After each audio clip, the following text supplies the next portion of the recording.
Black sheep siblings. What family secret did you uncover that explained why you were always treated differently? I was 23 when I finally understood why my parents treated me like a stranger living in their house. Growing up, I was the family ghost. While my brother Theo got praise for B's, I'd get lectures for A-minuses. When my sister Vera broke Dad's golf clubs, somehow I'd end up grounded. Christmas morning meant watching them open expensive gifts while I got clearance items still bearing price tags. "You're just more independent," Mom would say when I asked why they never came to my school plays. "Theo and Vera need more support." The favoritism was so obvious it hurt. Theo got a car for his 16th birthday. A shiny red Honda Civic with a bow on top and fuzzy dice hanging from the rearview mirror. I got a used bike from Goodwill with a wobbly front wheel and rust spots on the handlebars. Vera's college tuition was paid in full, plus spending money for sorority dues and spring break trips to Cancun. I worked 3 jobs to afford community college: dishwasher at Denny's from 11 p.m. to 7 a.m., cashier at Target on weekends, and babysitting for neighbors who paid me in crumpled bills and leftover pizza. When I made Dean's List 3 semesters in a row, they forgot to congratulate me. The certificates sat on my desk unacknowledged. When Theo barely passed freshman year with a 1.8 GPA after partying away his scholarship,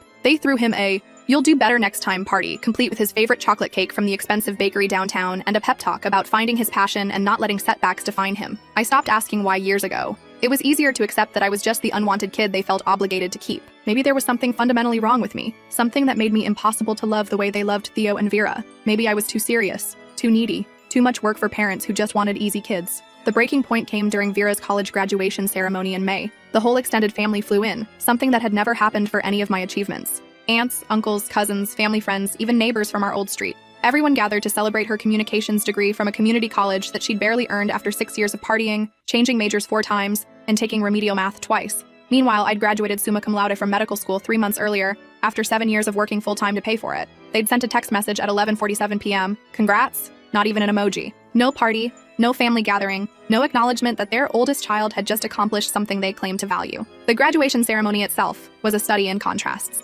Vera walked across the stage to thunderous applause from our section. Family members stood up, whooped, took pictures with professional cameras. When she got her diploma, Dad actually had tears in his eyes. I thought about my own graduation, where I'd sat alone in the family section while my classmates celebrated with dozens of relatives. Mom and Dad had been too busy to attend. Theo had a baseball game. Vera had sorority obligations. I'd taken a selfie with my diploma and posted it on social media, where it got 12 likes. That night at the graduation dinner, held at Romano's, the fanciest Italian restaurant in town, the same place where I'd worked as a hostess junior year, I was relegated to the kids' table despite being older than half the adults. My 11-year-old cousin Braden was explaining his Little League batting statistics while I picked at overpriced chicken parmigiana, wondering why I'd even bothered coming. The conversation at the main table was all about Vera's bright future in marketing, her potential for rapid advancement, how proud everyone was of her perseverance. I listened to them plan her post-graduation trip to Europe, a 3-week tour through Italy, France, and Spain that would cost more than I made in 6 months. "She's always been such a bright light," Aunt Patricia gushed, gesturing with her wine glass. "Remember when she was little and used to put on those elaborate plays for us during holidays?" I remembered those plays.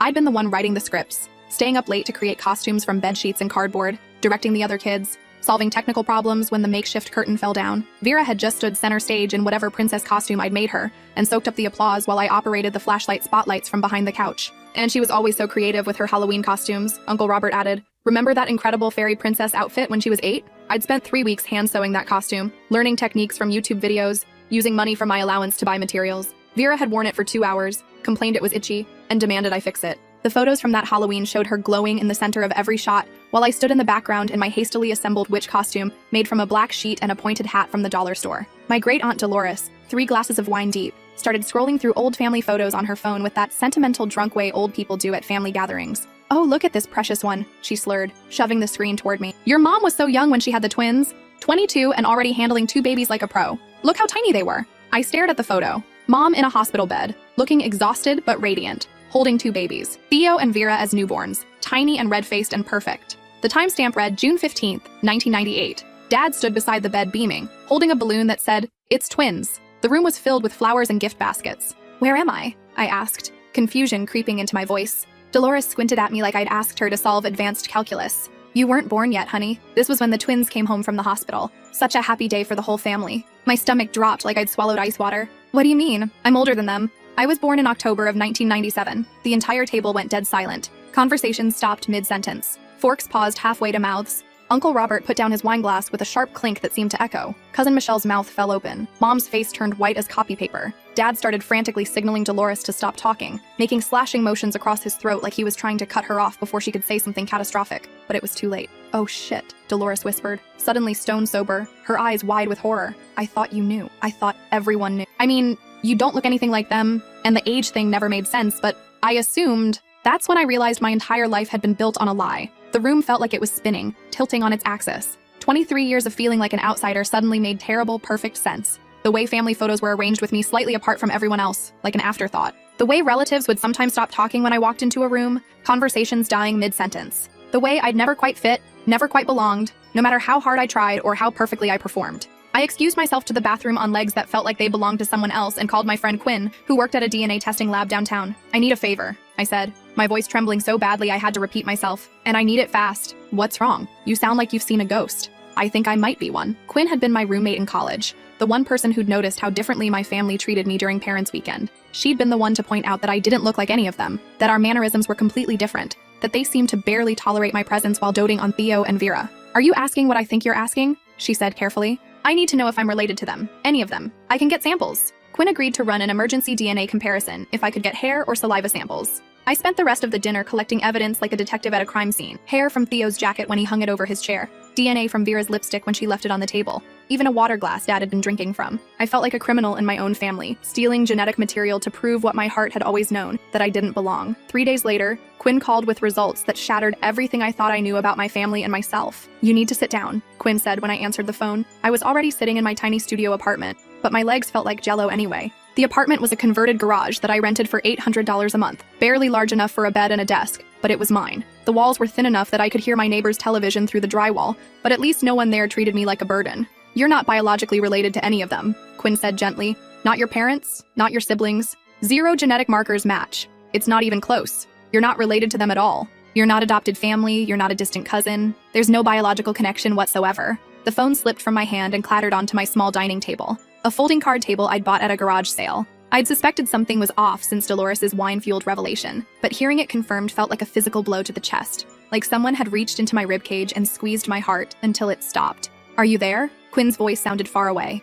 I picked up the phone with shaking hands. "I'm here. Do you want me to run the samples again? Sometimes there are lab errors." "No," I said quietly. "It makes sense. It explains everything." That evening, I drove to my parents' house with the DNA results printed out in triplicate, my hands shaking so hard I could barely turn the key in the ignition. I'd made the 20-minute drive thousands of times, but tonight it felt like crossing into enemy territory. The house looked the same as always, a modest 2-story colonial with blue shutters and a garden that Mom tended obsessively. The same house where I'd spent 18 years feeling like a guest who'd overstayed her welcome. The same house where my bedroom had been converted into Vera's walk-in closet the day after I left for college. Mom was in the living room folding laundry, humming softly to herself, the same tuneless melody she'd hummed my entire childhood, usually while ignoring my attempts at conversation. Dad was reading his newspaper in his worn leather recliner, glasses perched on the end of his nose, surrounded by sections he'd already read. Theo was sprawled on the couch playing video games with noise-canceling headphones, and Vera was painting her nails on the coffee table, bottles of polish spread around her like art supplies, the picture of domestic normalcy that had never quite included me.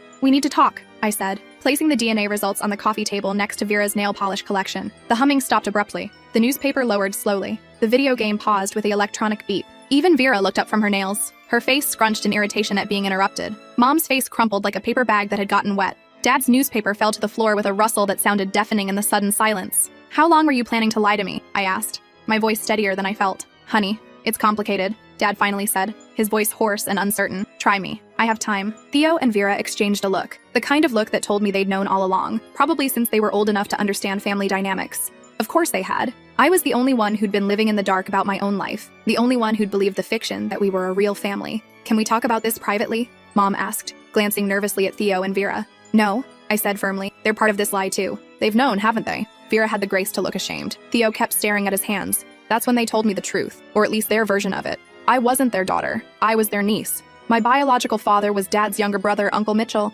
the family black sheep who'd been dead since I was 2 years old. Everyone had whispered about Mitchell at family gatherings, talking about his drug problems, his criminal record, his inability to hold a job or maintain relationships. He was the cautionary tale, the example of how not to live your life. My biological mother was a woman named Crystal who'd supposedly abandoned me with Mitchell when I was 6 months old, according to their story. "Mitchell showed up at our door one night with you in a car seat," Mom said through tears that seemed genuine, but felt 23 years too late. It was raining, and he was high. You could tell just by looking at him. He was babbling about needing to get clean, about having to do right by you. He said Crystal had left and he couldn't take care of you anymore. We were going to call social services the next morning, Dad added, his voice getting stronger as he warmed to his narrative. But then Mitchell died 3 days later from an overdose in some motel room across town. We'd already been caring for you. It seemed easier to just keep you. You were so little, and you'd already been through so much trauma. Easier? I stood up, rage building in my chest like a pressure cooker about to explode. You mean cheaper than going through legal adoption procedures? That's not fair, Mom protested, standing up too. We gave you a good home. We raised you as our own. Fair?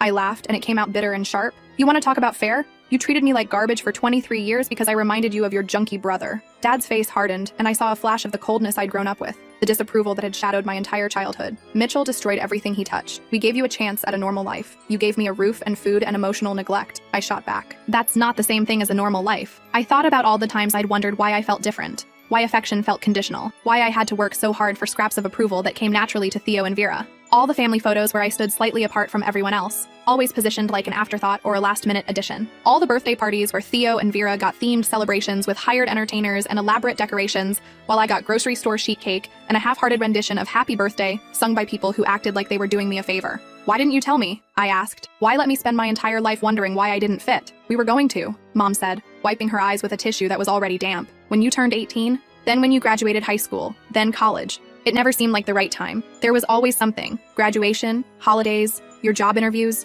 We didn't want to disrupt your life, so you decided to just lie forever? Let me wonder why I felt like a stranger in my own family? We were protecting you, Dad said. Like that justified everything. Like protection meant the same thing as love. From what? The truth? My own identity? Vera finally spoke up, her voice small and uncertain. We wanted to tell you. Theo and I talked about it all the time. We felt bad keeping it secret. But you never did, I said, turning to look at her directly. You let me wonder my entire childhood why I didn't belong. You watched me try to earn love that was never going to come, and you said nothing. Theo shifted uncomfortably on the couch, finally looking up from his hands. It wasn't our secret to tell. Mom and Dad said they'd handle it. Then what was it like? I asked. Because from where I'm sitting, it looks like you all conspired to make me feel like an outsider in the only family I've ever known. That's when Mom said something that changed everything. Something that revealed the true depth of their deception and cruelty. We saw him in you sometimes, she said quietly, her voice barely above a whisper. Mitchell's selfishness, his destructive tendencies, his need for attention. We thought if we were stricter with you, if we didn't coddle you like we did Theo and Vera, maybe you wouldn't end up like him. The words hung in the air like poison gas. I stared at her in disbelief, trying to process what she'd just admitted.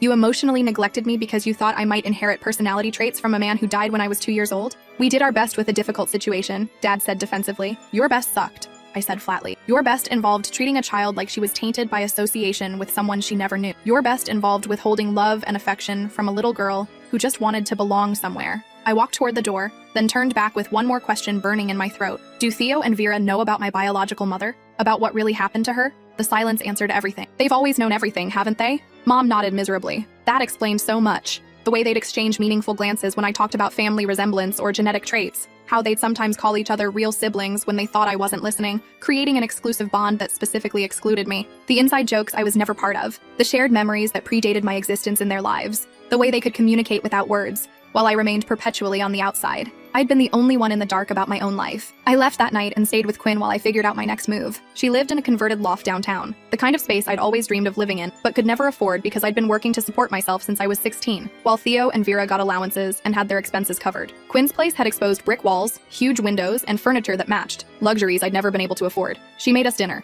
real food, not ramen or whatever was on sale, and listened while I processed everything. So what now? She asked, handing me a glass of wine that probably cost more than I usually spent on groceries in a week. I'd been thinking about that all week. Part of me wanted to cut them off completely, change my name, move across the country, and pretend none of them existed. But another part of me, the part that had spent years trying to earn their love, wanted to understand more about where I actually came from. I need to find out about my real parents, I said. Quinn raised an eyebrow. Your dad's brother is dead and supposedly your mom abandoned you. Are you sure you want to open that door? Some family secrets are buried for good reasons. I've lived with lies my whole life, I said. I need the truth, even if it hurts worse than what I already know. The next day, I hired a private investigator named Carmen Rodriguez, who specialized in finding birth parents. Her office was above a bail bondsman in a part of downtown I usually avoided, but her walls were covered with success stories and certificates that made her look more legitimate than her location suggested. Carmen was a woman in her 50s, with graying hair and kind eyes who'd been doing this work for 20 years. She had me fill out detailed forms about everything I knew, every scrap of information Mom and Dad had revealed about Mitchell and Crystal. She took copies of the DNA results and promised to start searching immediately. Finding birth parents isn't always a happy ending, she warned me, leaning back in her creaky office chair. Sometimes people don't want to be found. Sometimes they're not who you hope they'll be. Sometimes the truth is harder to live with than the lies. They can't be worse than the people who raised me, I said. Carmen studied me for a moment. You'd be surprised what people are capable of, but I'll do my best to find out what really happened. The investigation cost $500 upfront plus daily fees that added up quickly, but I'd been saving money for years, never having anyone to spend it on. While other people my age were going out with friends or taking vacations, I'd been working constantly and living on ramen to build up an emergency fund that was about to get a lot smaller. 3 weeks later, Carmen called with news that would change everything I thought I knew about my origin story. I found her, she said. Crystal Morrison. She's alive, living in Portland, Oregon. But there's something you should know before you contact her. My heart pounded so hard I could hear it in my ears. What? She's been looking for you too, for years. According to the records I found, police reports, court documents, she never abandoned you voluntarily. The story Carmen uncovered made me physically ill. Crystal had been 17 when she had me, kicked out by her ultra-religious parents for getting pregnant outside marriage. She'd been working at a diner, living in a studio apartment that cost most of her paycheck, trying to finish high school through night classes while pregnant. Uncle Mitchell had seemed like a hero when he offered to help, a place to stay, someone to take care of her, support during the pregnancy and after. He was older, seemed responsible, promised to help her get back on her feet, but he'd been using her from the beginning, for money when her part-time job provided any, for sex when he wanted it, regardless of her consent, for whatever he needed to feed his growing drug habit and gambling debts. She'd been trapped, isolated from anyone who might help her, completely dependent on someone who saw her as an object rather than a person. When I was 6 months old, he disappeared with me while Crystal was at work at the diner, leaving only a note saying he was taking me somewhere safe, somewhere I could have a better life than what she could provide. She'd come home to an empty apartment and her baby gone. She'd spent the next 2 years searching frantically, filing police reports, hiring lawyers she couldn't afford with money scraped together from double shifts, and borrowed from the few friends who hadn't abandoned her. She'd called every hospital, every social services office, every police station in 3 states. She'd posted flyers with my baby picture on telephone poles and bulletin boards, hoping someone would recognize me. The trail went cold when Uncle Mitchell moved across the state with me, using fake identification and cash-only transactions to stay off the grid. By the time Crystal tracked down his last known address, we were already gone. She never stopped looking, even after she got married and had other children, even when the lawyers told her the chances were slim, even when everyone said she should move on with her life and accept that I was probably better off wherever I'd ended up. I called the number Carmen gave me with hands that shook so badly I had to dial 3 times. Hello? The voice was warm, cautious, with a slight Oregon accent I couldn't place. Is this Crystal Morrison? Yes, who's calling? I took a deep breath that felt like it might be my last. This is going to sound crazy, but I think you're my mother. My name is River, and I was born on October 15th, 2000. The silence stretched so long I thought she'd hung up. I was about to check if the call had dropped when I heard crying, deep, wrenching sobs that sounded like 23 years of grief pouring out at once. River? She whispered, her voice breaking on my name. My baby River? Yeah, I said, tears streaming down my face. It's me. We talked for 3 hours that first night. She told me about the night I was taken, about the years of searching, about the detective work she'd done trying to track down Mitchell's family. She told me about the other children she'd had, my half-siblings, and how she'd never stopped thinking about me, wondering if I was safe, if I was happy,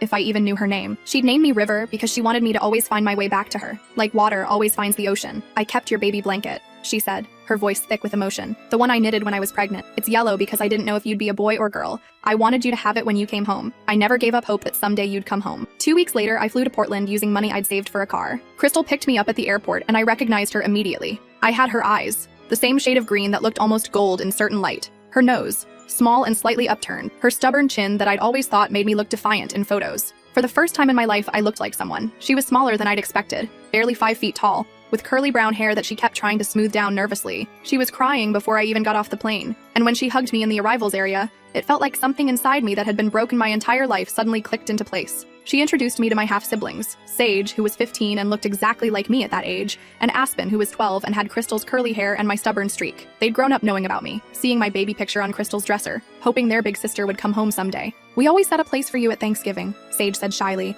as we sat in their kitchen eating homemade soup that tasted better than anything from my childhood. Mom said maybe this year you'd finally be there. Crystal had become an elementary school teacher, specializing in kids who came from troubled homes. She'd married a man named David when Sage was 2, a carpenter who'd helped her search for me and who talked about me like I'd already been part of their family for years. Your mom showed me your picture on our first date, he said with a smile that reached his eyes. Told me she had a daughter she was going to find someday. I knew if I wanted to be with her, I'd need to be ready to love you too. They lived in a modest house in a neighborhood where kids rode bikes in the streets and neighbors knew each other's names. The walls were covered with family photos that included school pictures of me that Crystal had somehow obtained, artwork from Crystal's students, and certificates from teaching awards she'd won. Sage's guitar leaned against the living room wall, and Aspen's watercolor paintings covered every surface of the refrigerator. It was everything my childhood had lacked: warmth, creativity, unconditional love, the sense that everyone who lived there was wanted and valued. I need to ask you something, I said to Crystal on my last night there. We were sitting on the back porch, watching fireflies and drinking tea that tasted like home. Why didn't you try to contact the family who raised me? Surely you could have tracked them down eventually. Her face darkened, and I saw a flash of anger that reminded me of myself when I was cornered. I did find them. When you were about 8 years old,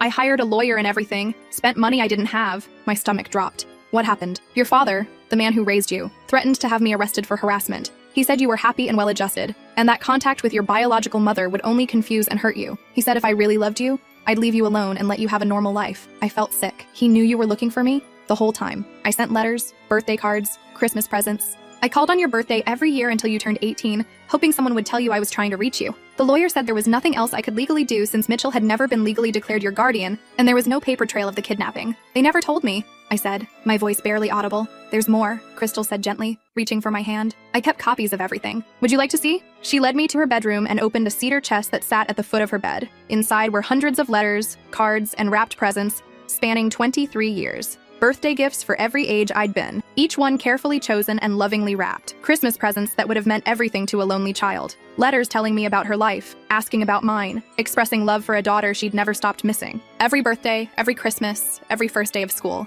she said softly. I never forgot. I never stopped hoping. I sobbed reading through them. The woman who'd raised me had told me no one wanted me, that I should be grateful for what little love I could scrape together. Meanwhile, my real mother had been fighting to reach me my entire life. There were birthday cards for ages I barely remembered, filled with wishes that I was healthy and happy and loved. Christmas presents chosen with a mother's intuition. Art supplies because she'd somehow heard I liked to draw. Books because she hoped I loved reading as much as she did. Journals because she thought I might like to write. Letters describing her life, her marriage to David, the birth of my siblings, always with the hope that someday I'd be there to share it all. The hardest part, she said, holding a letter dated for my 18th birthday, was not knowing if you were okay, if you were loved, if you even knew my name or that I existed. There was a photo album filled with pictures she'd taken of places she thought I might like, museums, parks, art galleries, all with notes about wanting to take me there someday. There were newspaper clippings she'd saved about achievements by other kids my age, wondering if I was doing similar things. There were Christmas ornaments she'd bought each year with my name on them, hung on a tree in a house I'd never seen. When I flew back home, I had a choice to make. I could quietly rebuild my life with my real family and let the people who'd raised me continue their lie.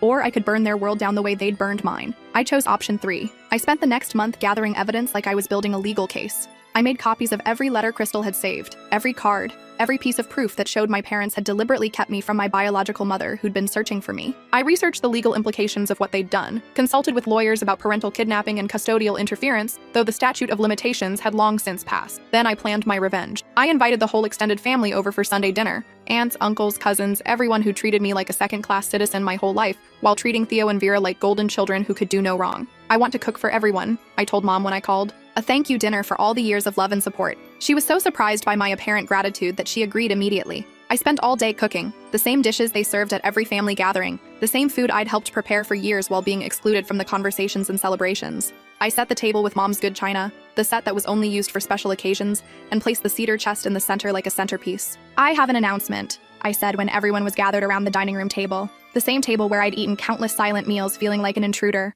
I placed my hand on the cedar chest and looked around at all the faces that had never quite accepted me as family. For 23 years, you've all known I wasn't really part of this family. What you didn't know is that my real mother has been trying to contact me this entire time. Mom's face went pale. Dad started to stand up, probably to shut me down the way he had my entire childhood. Sit down, I said firmly. You've had 23 years to talk. Now it's my turn. I opened the chest and started pulling out letters, arranging them across the table like evidence in a trial. This woman, my real mother, fought for me while you were treating me like garbage because I reminded you of someone I barely knew, I said, my voice steady despite the rage coursing through me. I read select passages from Crystal's letters. Her joy when I took my first steps, which she'd learned about from a private investigator she'd hired with money she couldn't afford. Her pride when she heard through the same investigator that I'd made honor roll in high school. Her heartbreak when she missed my graduation because she wasn't told about it, even though she'd called the school directly and been told parents hadn't requested tickets for me. The room was dead silent except for the sound of Aunt Patricia crying. Every birthday, this woman sent me presents that I never received. Every Christmas, she wrote me letters that I never saw. Every year, she called hoping to speak to me, and you hung up on her. Uncle Robert was reading one of the letters over his wife's shoulder,